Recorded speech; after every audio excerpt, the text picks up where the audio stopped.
Hello everyone, देखिए अब question number 3.6। देखो इसमें क्या कहता है a negligible small current is passed through a wire of length 15 metre. Length दी हुई है वायर की, वो कितनी दी हुई है, 15 मीटर दी हुई है।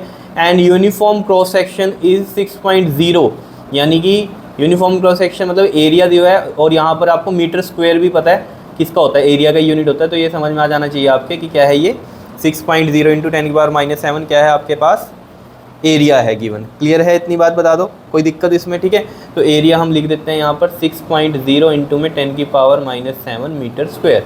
And its resistance is to be measured, R कितना दिया हुआ है, 5.0 ओम दिया हुआ है। अब देखो यहाँ पर 6.0 है, 5.0, अब आप कहोगे इसका कोई फ़र्क तो है नहीं, 6.0 है, पॉइंट हटाएंगे तो ये 10 लगेगा और ये 6 ही रहेगा, तो 6 लिख देते। देखो इसका क्या होता है ना, ये आपने 11th में पता है आपको कि 11th में पढ़ा है आपने ये कि ये सिग्निफिकेंट फिगर्स की कहानी होती है। ठीक है, तो इस तरीके से है, अगर 6.0 तो ये 0 भी सिग्निफिकेंट है, तो यहाँ सिग्निफिकेंट फिगर कितने हैं, 2 हैं। अगर ये होता है सिंपल ऐसे तो सिग्निफिकेंट फिगर होता है इसमें 1। ठीक है ना, ये चीज़ कंसीडर होती। लेकिन 0.0 मतलब क्या है कि ये पूरी वैल्यू बता रहा है कि 6 के आगे 0.0 मतलब पूरा प्रॉपर 6 ही है।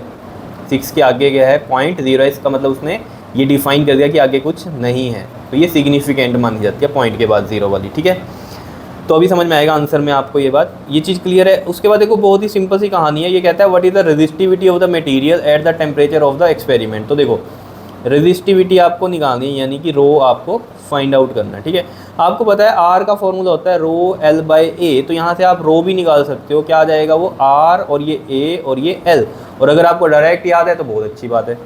अब आर की वैल्यू कितनी है, 5.0 है, और एरिया है इसमें 6.0 इंटू में 10⁻⁻7।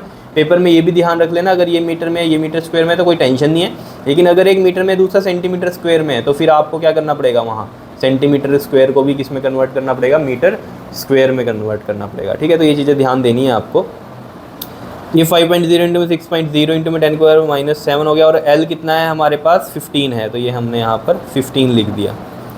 क्लियर, तो इसको सॉल्व कर लो। देखो ये पॉइंट हटेगा तो 10 लग गया, ये पॉइंट हटेगा तो इसका भी 10 लग गया, और यहाँ पर है 10⁻⁻7 और ये रहा 15, ये 0 ये 0 ये 0 ये 0, 5 3 द 15 एंड 3 2 द 6, तो ये आ गया 2 इंटू में 10⁻⁻7 ओम मीटर। ओम मीटर कैसे है यूनिट, रेजिस्टेंस का ओम होता है, एरिया का मीटर स्क्वायर और लेंथ का मीटर, तो ये कट गया मीटर से 1 मीटर, तो ओम मीटर बचा। ठीक है, तो रेजिस्टिविटी के ये यूनिट होते हैं। ठीक है, तो या तो ये आंसर होगा आपका। ठीक है, लेकिन अगर आपके पास ऑब्जेक्टिव क्वेश्चन आ जाए और वहाँ पर 2.0 भी लिखा हो साथ में, तो 2.0 वाला सही होगा, बिकॉज यहाँ सिग्निफिकेंट फिगर 2 हैं 6.0 के लिए, 5.0 के लिए, तो ऑब्वियस बात है रेजिस्टिविटी के लिए भी हम ऐसे लिख सकते हैं 2.0 इंटू में 10⁻⁻7 ओम मीटर। 0.0 करने से फ़र्क कुछ नहीं पड़ा, लेकिन सिग्निफिकेंट फिगर इसके 2 हो गए, क्योंकि हमारे गिवन भी कितने थे, 2 सिग्निफिकेंट फिगर थे, तो यहाँ भी हमने 2 सिग्निफिकेंट फिगर कर दिए। नहीं तो फ़र्क तो कुछ नहीं है, देखो पॉइंट हटाओगे तो 10 लगेगा, बचा तो 2 ही है, तो वो बात है। लेकिन सिग्निफिकेंट फिगर 2 की टर्म्स में आप लिखना चाहोगे तो इस तरीके से लिख सकते हो, नहीं तो जिसको नहीं समझ में आ रहा सिग्निफिकेंट फिगर वाली कहानी तो ये भी लिख दोगे तो कोई दिक्कत नहीं है। क्लियर है, इतनी बात बताओ, आया क्वेश्चन समझ में? तो ये था आपके पास क्वेश्चन नंबर 3.6। नेक्स्ट वीडियो में हम क्वेश्चन नंबर 3.7 करेंगे। Clear, okay ji, thank you.